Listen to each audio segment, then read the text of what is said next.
Hello buddies, today I made some kuli or Nigerian peanut or groundnut chips. So I made this in two different ways, and I'll also be telling you guys reasons your peanuts, your kuli doesn't come out very well.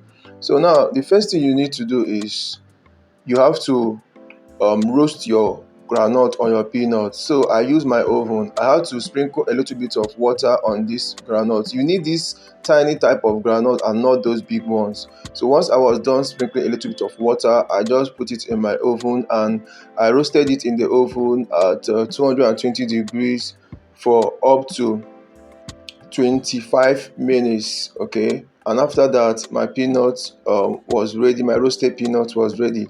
You can also toast this in your saucepan without any salt, without any sand. Just toast it just like that till they turn brown, just this way.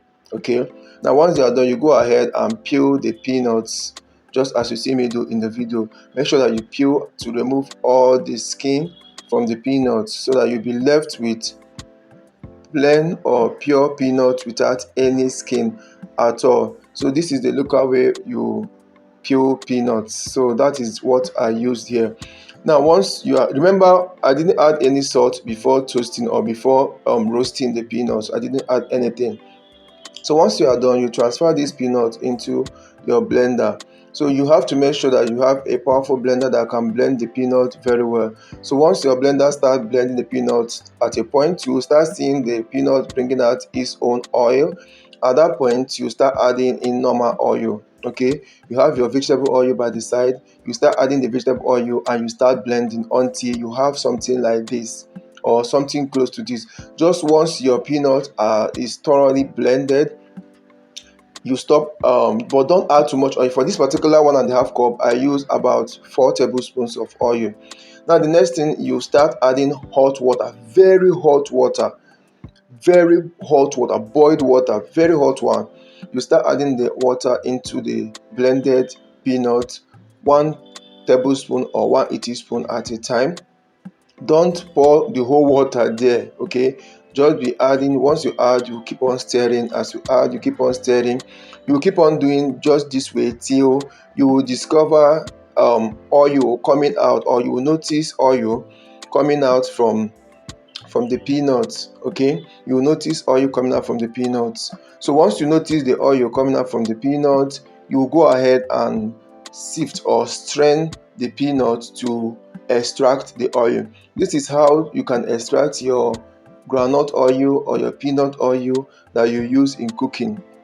Okay, so once you see the oil showing just as you see in the video, you use your cheesecloth or your chiffon cloth or your net sieve to strain the oil.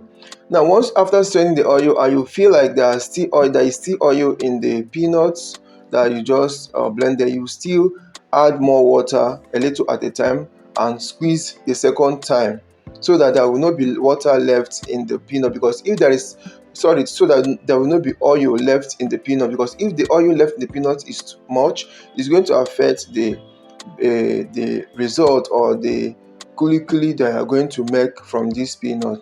Now once you are done extracting the oil, you add in some sugar, add in some dry pepper, add in some ginger powder, and add in some salt.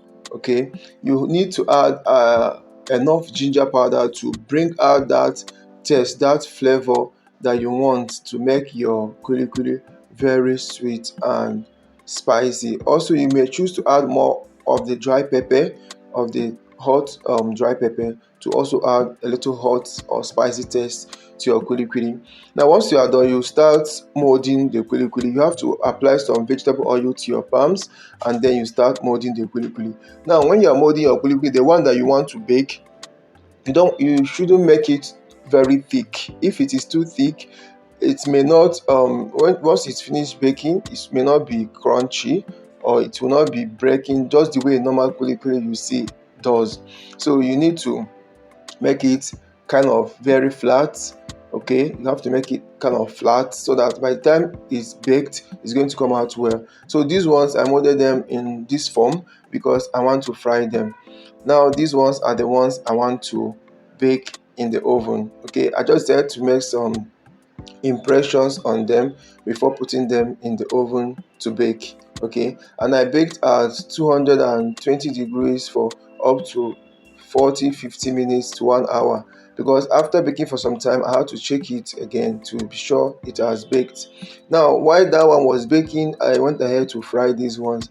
My oil wasn't much, so my peanuts almost burnt, like they over brown or almost burnt anyway.